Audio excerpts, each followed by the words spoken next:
There's little monsters, they pop up and you could whack them with a hammer, like whack-a-mole, no problem if you wanted to.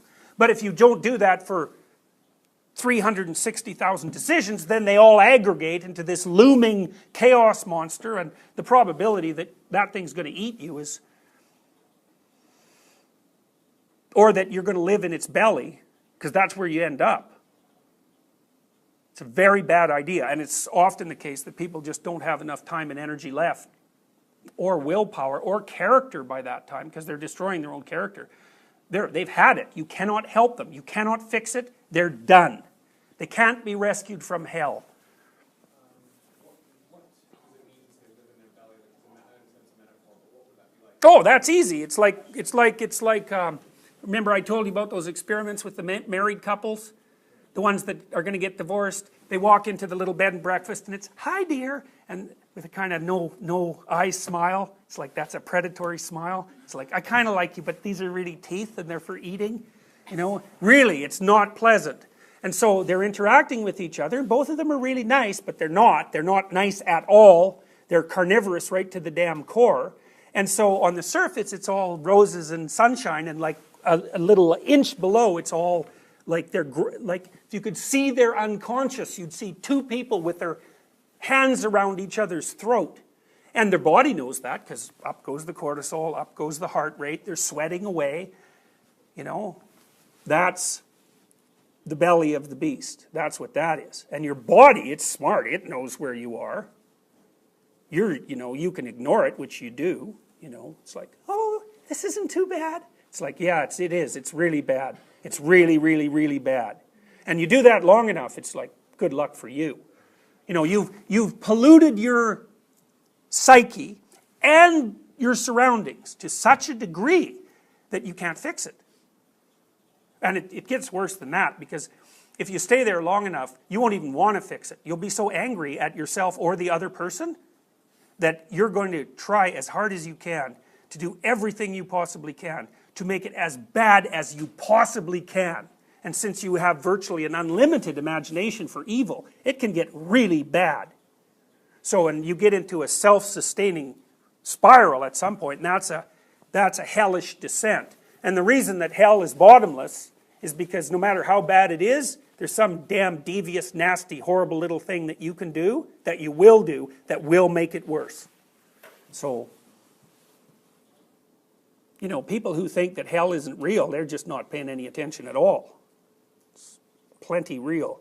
You could make a pretty strong case that if a 7-headed snake with infinite length came rolling towards you, it's like time to head for the hills, right? Not like stand there with your bronze axe.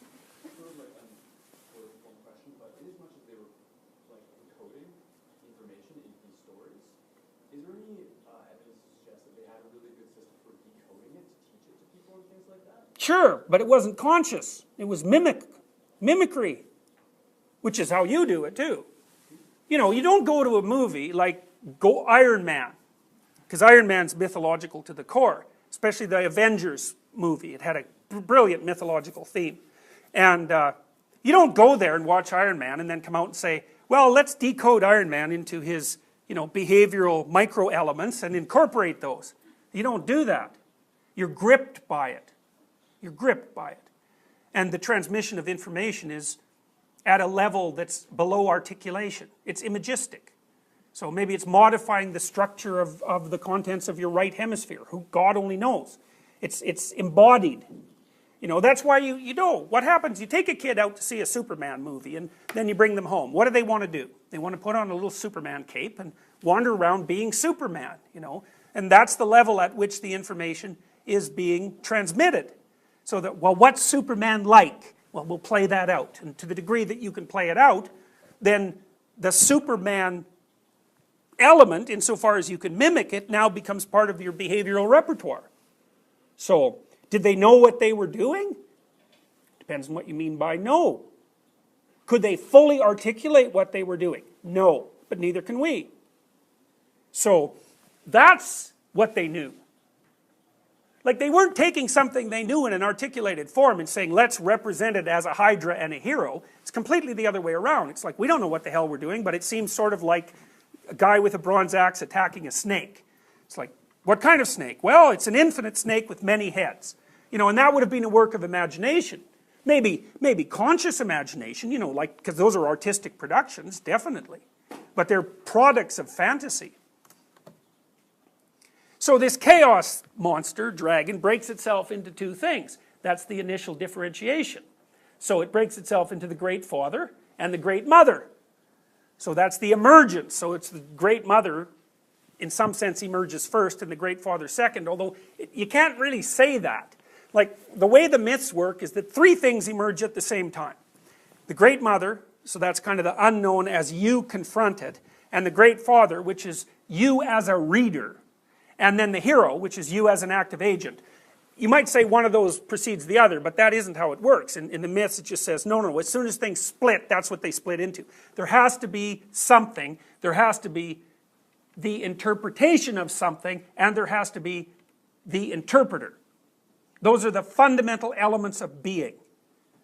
And so it's an idea. The fundamental elements of being are, there's a pool of information, there's a reader of the information, so that would be Osiris, roughly speaking, and then there's a reader. And so think about what happens when you're reading a book. You know, you might say, well, where is the book? And you'd say, well, here's the book. It's this little chunk of wood fiber. It's like, well, no. That's what your visual system deludes you into thinking when you're using it. That's not the book at all. The book contains patterns. It contains representations of behavioral patterns. And the way that you interpret those behavioral patterns is by using the reader that's in your head, which is really that structure, that hierarchical structure that I talked about. Because if you didn't have that in your damn head, you couldn't understand the book. Because the only thing that, like if you and I are talking and we're communicating, there's a lot we have to agree on before we can even say anything about which we might disagree. So if I'm writing a book for you people as the readers, what I have to do is assume a bunch of things that you know, because then I don't have to say those things. Because it would take an infinite amount of time to say everything that I need to say, so I have to assume that there's a trillion things I don't have to say because I already know that you know them. And so then I can play at the fringes with those things. So, for example, I can lay out a story about my character becoming angry, and I don't have to like tell you, you know, well, we can tell he's angry because his brow is furrowed and, you know, he's starting to sweat and there's a bad taste in his mouth, and if you're angry, that's how you feel, and because you already know all that, so I don't have to bother with that. I can just say, you know, I can just set up the situation and poof, you know what anger means, you know what sorrow means, you know what love means, etc., etc.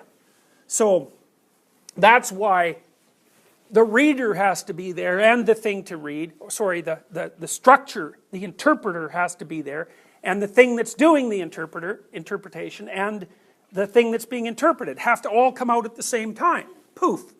And that's the hero, the Great Mother, and the Great Father. So that's how they pop out. Now, let me show you some cool things. There they are! Now, students sent me the one on the left. That's an ancient Chinese representation, and then that one's Greek. It's so cool. Look at that. You have the dragon in the background, the snake with the knot in its tail. That's ancient Greek. And it's Chinese. It's a very old Chinese representation. And out of the snake pops the divine parents.